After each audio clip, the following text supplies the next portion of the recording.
নমস্কার বন্ধুরা, কেমন আছেন সবাই? আমার চ্যানেলে সবাইকে স্বাগত জানাই। আজকে খাজা করে দেখাবো। কেমন? পুরীর খাজা নয়, কিন্তু মিষ্টি নয়, ঝাল ঝাল নোনতা। হ্যাঁ, অসাধারণ লাগবে চায়ের সাথে। টি টাইম একটা স্ন্যাক্স। কেমন? আর বন্ধুবান্ধব এলে আহা, দারুণ লাগবে খেতে। তো দেখো, এটা 2 কাপ মতন ময়দা নিলাম। খুব সহজ পদ্ধতিতে আমার কিন্তু পুরীর গজা খাজা সব করা আছে আমার এই চ্যানেলেই, তোমরা গিয়ে দেখতে পারো। তো দেখো, এখানে ঘি দিয়েছি আর কালো জিরে একটু দিলাম, একটু না জোয়ান দিলাম। হ্যাঁ, জোয়ানটা হজম করতেও সাহায্য করে আর মানে একটা স্বাদও আসে। এই রকম ধরনের নিমকি টাইপের বা খাজা গজা এরকম করলে, গজাতে খুব সচরাচর দেয়া হয় না, কিন্তু নিমকিতেই মানে মেনলি দেয়া হয়। তবু আমি এটাতে দিয়েছি এই 2 রকম আর কি, মানে কালো জিরে আর হচ্ছে জোয়ান। কেমন? আর লবণ তো দিতেই হবে, লবণও দিয়েছিলাম। দিয়ে ভালো করে একটা মানে আটা ময়দা যেরকম মাখি সেই মতন একটা ডো তৈরি করে নিতে হবে। কেমন? ঠিক এই মতো এরকমভাবে আমার চ্যানেলে পুরীর গজাটা করা আছে সেম ওয়ে, শুধু চিনির রসে ডোবাইনি আর হচ্ছে এলাচের গুঁড়োটা দিইনি। কেমন? আর মানে ওটাও আমার কিন্তু চ্যানেলে দেয়া আছে, তো তোমরা গিয়ে দেখতে পারো। তো দেখো, এই মতো মেখে নিলাম। নিয়ে না 15-20 মিনিট, আচ্ছা একটু ওপর দিকে একটু তেল দিতে হবে যে শুকিয়ে না যায়। অনেক সময় ময়দা আটা মাখলে, এটা তো ময়দা, একটু শুকিয়ে যাওয়ার সম্ভাবনা থাকে। তো দেখো, আমি একটা মিক্সচার তৈরি করে নিচ্ছি, যেটা এই রুটিটা তৈরি করব সেইখানে মানে দেবো আর কি, লাগাবো লেয়ার হিসেবে। তো দেখো, ঘি নিয়েছি 1 চামচ, 1 চামচ তেল নিয়েছি, 2 চামচ ময়দা নিয়েছি। নিয়ে বেশ ভালো করে একটা মিক্সচার তৈরি করে নেব ঠিক এই মতো। দেখো, এই ধরনের খাজা তৈরি করতে গেলে না এরকম একটা মানে মিক্সচার তৈরি করতেই হয়। 15-20 মিনিট বাদে তুলে নিয়ে এটাকে 4টে ভাগ করে নেব এই মণ্ডটা। কেমন? আটার এই মানে ময়দার এইটা। আচ্ছা, এটা আটা দিয়েও করা যায়, ময়দা দিয়ে করলে ভালো হয় আর কি।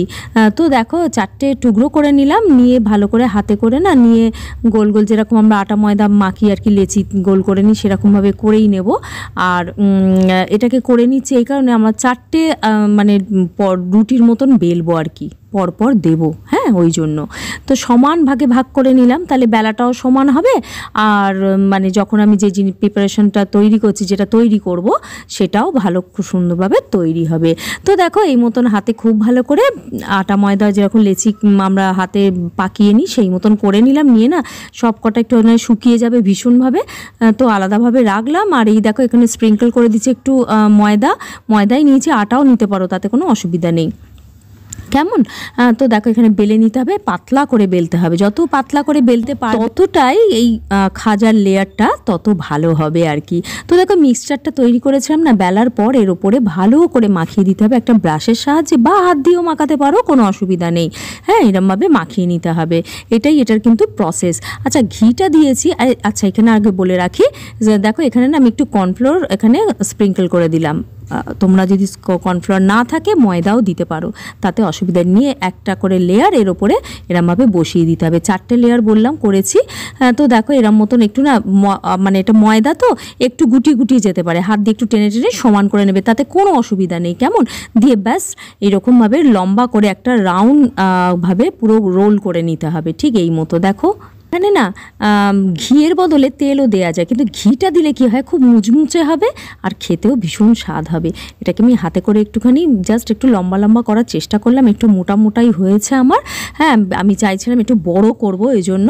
তো দেখো, এখানটা একটু কেটে বাদ দিলাম, বাদ দেওয়ার কিছুই নেই। পরবর্তীকালে ওটাকে রাউন্ড করে বেলে নিয়ে ভেজে নিলেই হবে, একই লাগবে খেতে, কিছু অসুবিধা, স্বাদ পরিবর্তন হবে না, নষ্ট করে লাভ নেই। তো দেখো, এই মধ্যিখানে এরমভাবে আমি সমান করে 1 ইঞ্চি রেখে কেটে নিলাম, যাতে বেশ দেখতে ভালো লাগে আর কি, সমান হয়ে যায়।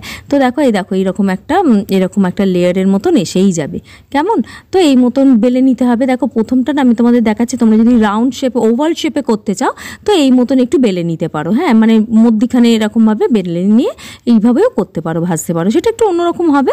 আর লম্বা যদি করতে চাও তো এইরকমভাবে দেখো, লেয়ার্স কিন্তু সব মাপটাতেই আসবে, লম্বা দিয়ে করলে না বেশি ভালো হয় আর কি, ফুলে ওঠে আর লেয়ার্সগুলো ভীষণভাবে বোঝা যায়, আর কিছুই না। তো দেখো এরকমভাবে করে নিতে পারো, চায়ের সাথে দারুণ লাগবে খেতে। তোমরা এটা বাড়িতে করে দেখো বন্ধুরা, আর আমাকে কমেন্টের মাধ্যমে জানাতে কিন্তু একদম ভুলো না। তেলটা লো ফ্লেম থেকে গরম, মানে লো ফ্লেমেই রাখতে হবে, বেশি উত্তপ্ত গরম করলে হবে না। একটু দেখো আমি এটা ফেললাম, বেশি কিন্তু বাবলসা হয়নি, কিছুই হয়নি, কিন্তু আমার তেলটা গরম হয়েছে। কেমন এই অবস্থাতেই মানে মিডিয়াম লো ফ্লেমে এটা সম্পূর্ণ প্রথম থেকে শেষ অবধি কিন্তু এটা ভাজতে হবে, তবেই তুমি মুচমুচে একটা খাজা খেতে পাবে আর কি, ভীষণ ভালো লাগবে।